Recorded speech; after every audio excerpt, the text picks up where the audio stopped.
Hello and welcome you all to let's crack it with Abhishek Gupta. तो ये है problems of Indian farmers. अगर आप लोअर पीसीएस की तैयारी कर रहे हैं या एफआरओ की तैयारी कर रहे हैं तो लोअर पीसीएस का अगर आप डिटेल्ड सिलेबस देखेंगे तो उसमें पॉइंट नंबर 8 में हेडिंग मेंशन्ड है प्रॉब्लम्स ऑफ इंडियन फार्मर्स। देखिए वैसे तो इंडियन फार्मर्स की प्रॉब्लम्स क्या क्या हैं सभी लोगों को ज़्यादातर पता है, यानी भारतीय किसानों की क्या क्या समस्याएं हैं लगभग लगभग पता है। लेकिन फिर भी उनको किस तरह से जब आपके सामने क्वेश्चन आएगा तो एफआरओ के लिए 250 शब्दों में और लोअर पीसीएस के लिए 100 शब्दों में आप आंसर्स को कैसे लिखेंगे। और ये टॉपिक सारे अपर पीसीएस के मेंस के लिए भी इंपॉर्टेंट है। देखिए अपर पीसीएस का प्रीलिम्स हो चुका है 3 तारीख में, तो अब आप लोग मेंस की तैयारी में लग जाइए।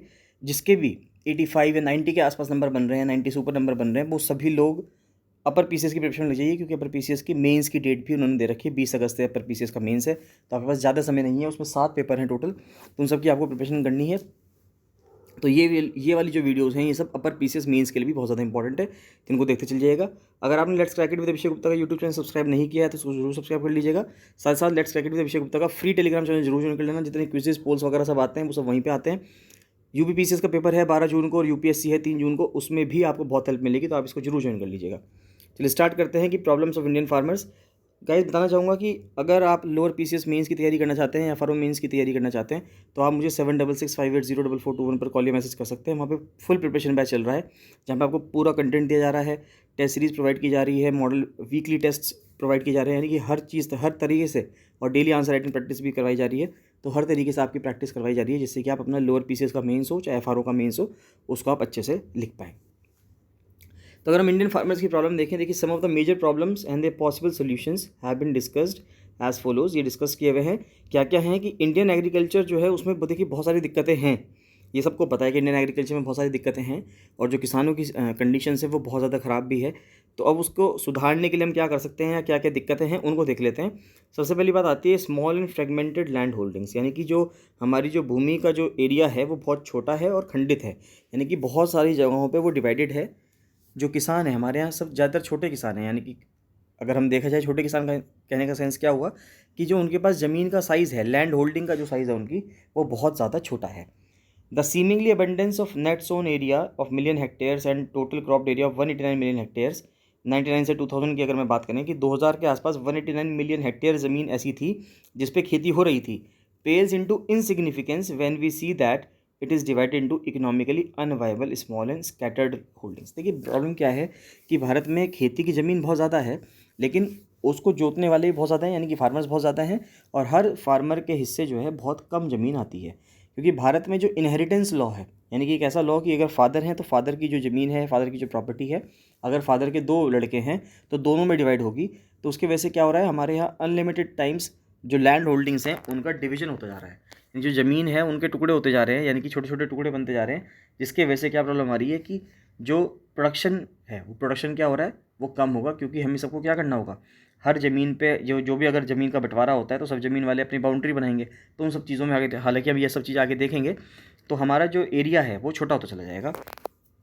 दो unviable small and scattered holdings, तो बहुत छोटी छोटी हो गई हैं और बिखरी हुई जोत जो है वो विभाजित पड़ी हैं सभी जगहों पे। The average side of holdings was 2.28 hectare in 1970 to 71, 1.82 hectare in 1980-81 और 1.5 हेक्टेयर से 95-96। देखिए जो लैंड होल्डिंग का साइज़ है वो लगातार घटता जा रहा है, और अगर आप 2020, 2021 या 2022 के आसपास देखें तो ये लैंड होल्डिंग का साइज़ 1 हेक्टेयर से भी कम का आ गया है पर पर्सन, कि 1 हेक्टेयर से भी कम की ज़मीन है पर फार्मर की अगर हम बात करें।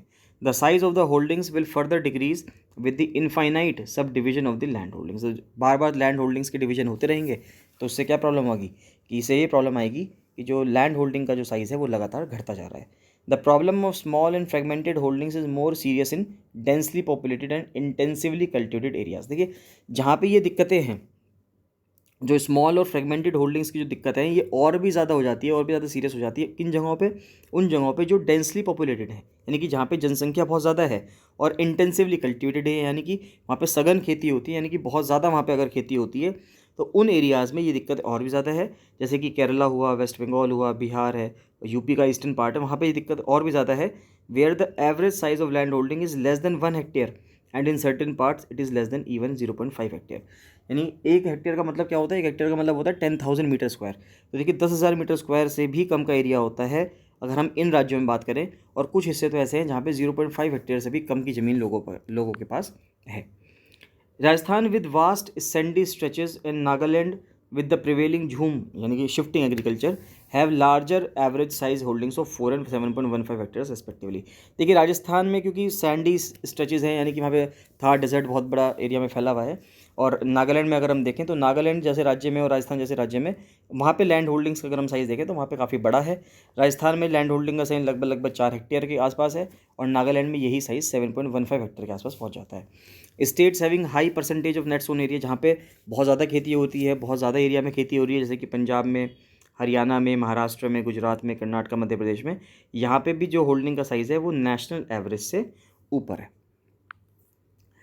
The main reason for this sad state of affairs is our inheritance law. अब ये दिक्कत क्यों आ रही है कि लैंड होल्डिंग का साइज़ भारत में कम क्यों होता जा रहा है? तो लैंड होल्डिंग का साइज़ भारत में कम इसलिए हो रहा है हमारे इनहेरिटेंस लॉ की वजह से, यानी कि जो हमारा विरासत कानून है कि जो फादर हैं, फादर से आगे अगर उनके 2 बच्चे या 3 लड़के हैं तो उन सभी में उनकी प्रॉपर्टी जो है वो डिवाइड हो जाएगी, जिससे कि ज़मीन के टुकड़े ज़्यादा हो जाएंगे। The land belonging to the father is equally distributed among his sons. This distribution of land does not entail a collection or consolidated one but its nature is fragmented. अब देखिए ये क्या होगा कि जो डिस्ट्रीब्यूशन होगा ज़मीन का 2 या 3 लड़के जितने भी हैं उनके लड़कों में, तो उससे क्या होगा, ज़मीन के कई सारे टुकड़े हो जाएंगे, तो ज़मीन एक कंसोलिडेट ना होगी। देखिए जब तक फादर के पास थी तो वो इकट्ठी थी, ज़मीन दिखती थी। अब क्या हुआ, 3 लड़कों में अगर 4 लड़कों में बट गई वो, तो उसके छोटे छोटे टुकड़े निकल जाएंगे, जिसके नाम में बहुत कम वैल्यू हो जाएगी।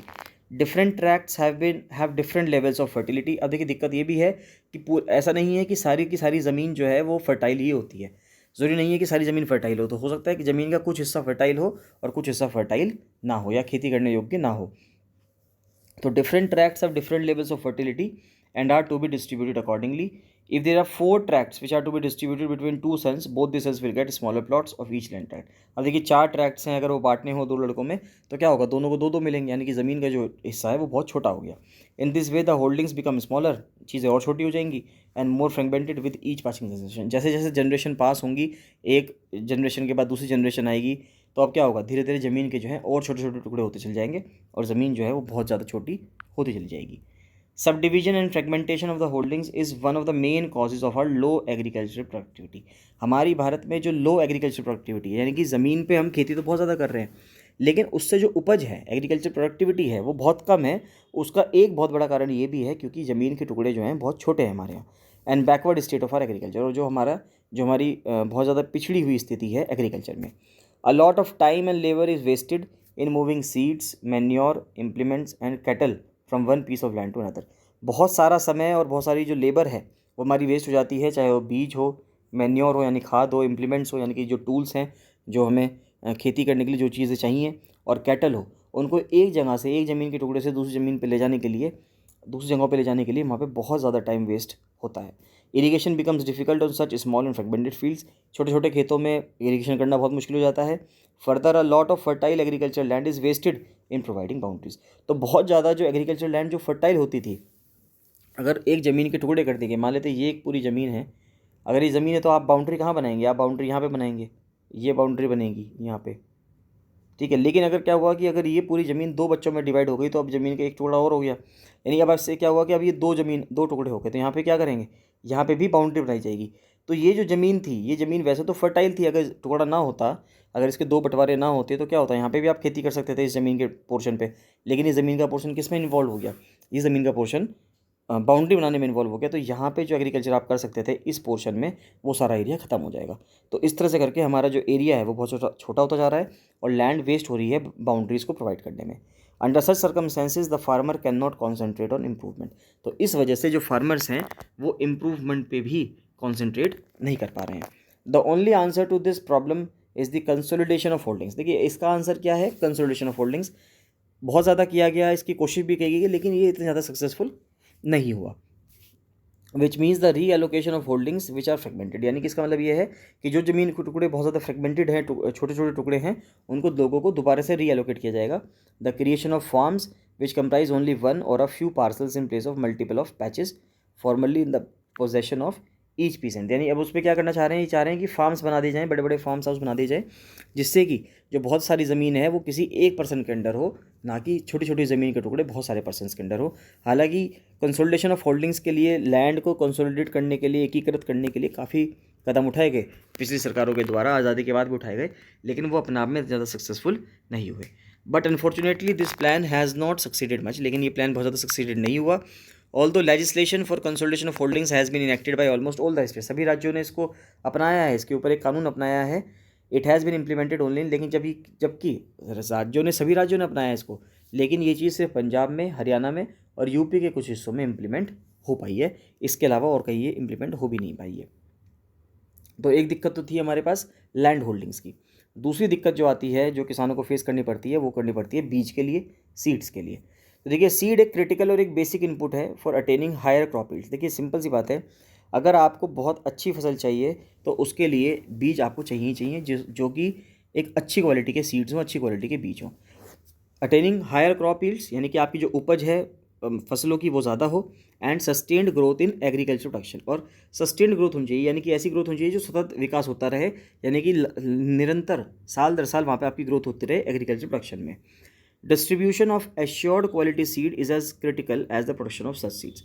अब जो क्वालिटी सीड्स हैं, यानी कि वो सीड्स, वो बीज जो बहुत अच्छी गुणवत्ता वाले हैं, उनका डिस्ट्रीब्यूशन करना उतना ही इम्पॉर्टेंट है जितना कि उन बीजों को बनाना। पहले बात तो वो बीज बनेंगे, अच्छे बीज, प्रोडक्शन होगा उन सीड्स का, और उसके बाद उनका डिस्ट्रीब्यूशन जो है पूरे भारतवर्ष में, वो भी करना अपने आप में क्रिटिकल टास्क है, बहुत ही मुश्किल काम है। Unfortunately good quality seeds are out of reach of the majority of farmers. जो गुड क्वालिटी सीड्स हैं ज़्यादातर किसानों को वो मिल ही नहीं पाते, specially small and marginal farmers, mainly because of exorbitant prices of better seeds. क्योंकि छोटे किसान या मध्य किसान जो हैं, स्मॉल और मार्जिनल फार्मर्स जो हैं, वो उनको खरीद ही नहीं पाते हैं, क्योंकि उनके प्राइसेस बहुत ज़्यादा होते हैं जो भी अच्छी क्वालिटी के सीड्स होते हैं। तो इसके वजह से क्या होता है कि जो किसान होते हैं वो बेचारे, जो नॉर्मली जो उनके पिछले सीज़न के जो सीड्स होते हैं वो कुछ बचा लेते हैं, या थोड़े सस्ते सीड्स ले लेते हैं। इसकी वजह से क्या प्रॉब्लम आती है कि उनकी जो फसल है वो इतनी अच्छी नहीं हो पाती। In order to solve this problem, the government of India established the National Seeds Corporation in 1963. 1963 के बाद काफ़ी काम किया गया 1960s में भारत की प्रोडक्शन को बढ़ाने के लिए, एग्रीकल्चर प्रोडक्शन को बढ़ाने के लिए। ग्रीन रिवॉल्यूशन 1965 में चलाया गया, 1960s के आसपास चलाया गया एम एस स्वामीनाथन के द्वारा, और लाल बहादुर शास्त्री की जो गवर्नमेंट थी उस टाइम पे, जो गवर्नमेंट थी उनके द्वारा काफ़ी काम किया गया। तो नेशनल सीड्स कॉरपोरेशन जो है 1963 में, और स्टेट फार्मर्स कॉरपोरेशन जो है भारत में 1969 में, इसमें काफ़ी काम किया गया, जिसके वजह से सीड्स को डिस्ट्रीब्यूट किया जाना चाहिए था, या किया गया लोगों को, यानी किसानों को। 13 state seed corporation were also established to augment the supply of improved seeds to the farmers. तो 13 स्टेट सीड कॉरपोरेशन बनाए गए जिन्होंने सप्लाई करे अच्छी क्वालिटी के सीड्स सभी किसानों को। High yielding variety programme was launched 1966-67। High yielding variety programme चलाया गया, यानी कि हाई यील्डिंग वैरायटी सीड्स थे, यानी कि उच्च उपज किस्म के जो कार्यक्रम चलाए गए, जिसमें जो बीज हैं, वीट के बीज बेसिकली इसमें प्रोसेस किए गए। पहले गेहूं के ऊपर काम किया गया। पूरे वर्ल्ड में कहा जाता है नॉर्मन बोरलॉग ने काम किया था, वो एक अमेरिकन साइंटिस्ट थे जो काम कर रहे थे मैक्सिको में। एम एस स्वामीनाथन वहाँ गए, और एम एस स्वामीनाथन ने भी ये सीखा, और उन्होंने जो है भारत में इसी को इम्प्लीमेंट किया। इसलिए एम एस स्वामीनाथन को भारत में ग्रीन रिवॉल्यूशन का जनक या फादर ऑफ ग्रीन रिवॉल्यूशन कहा जाता है। तो increase the production of food grains in the country. देखिए उस टाइम पे भारत की स्थिति भी अगर आप देखेंगे 1960s के टाइम पे, तो भारत शिप टू माउथ कहा जाता था, कि भारत जो है वो शिप टू माउथ काम करता है, यानी कि अमेरिका से, यूएस से शिप्स में भर भर के ग्रेन्स, गेहूँ चावल आया करते थे, गेहूँ आया करते थे, और भारत जो है जब वो शिप पहुँचेगा तो भारत में लोगों को गेहूँ खाने को मिलेगा। तो यानी कि जो भारत के लोग थे वो शिप टू माउथ हो गए थे आफ्टर इंडिपेंडेंस।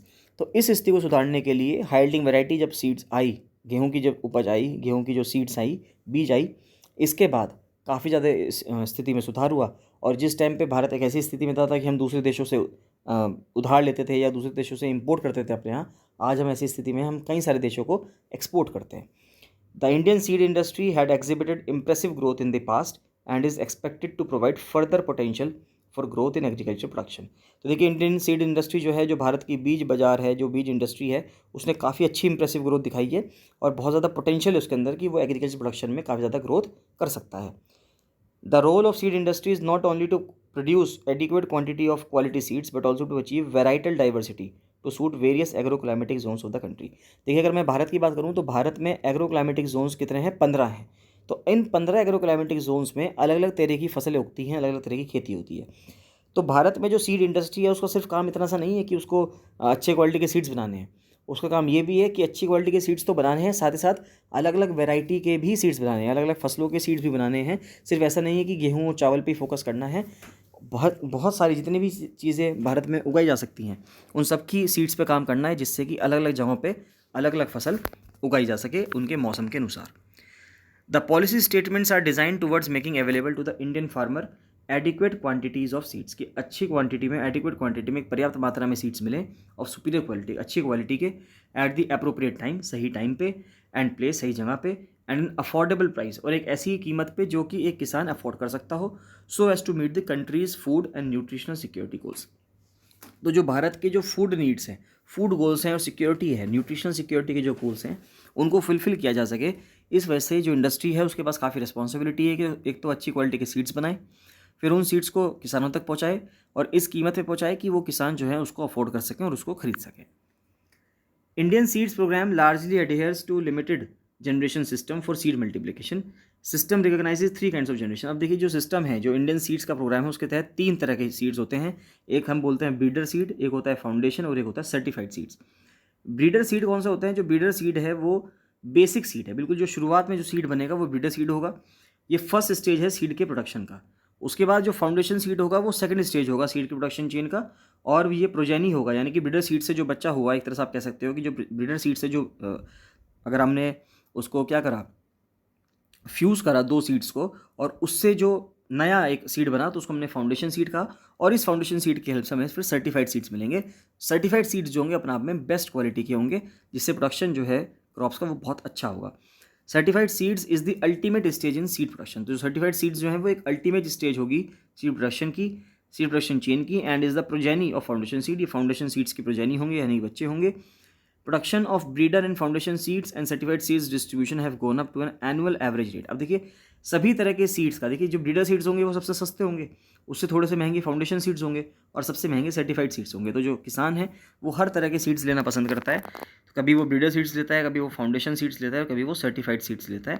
तो इनका जो प्रोडक्शन है ये भी, या इनका जो डिस्ट्रीब्यूशन है वो भी एनुअल एवरेज रेट पे, साल दर साल की अगर हम दर पे बात करें तो लगातार बढ़े हैं।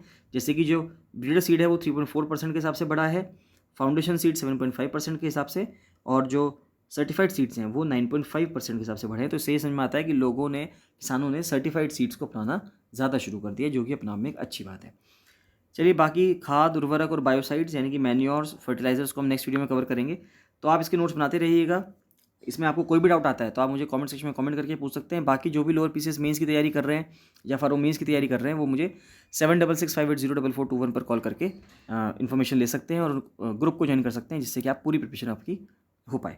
चलिए मिलते हैं नेक्स्ट वीडियो में। So thank you and bye bye.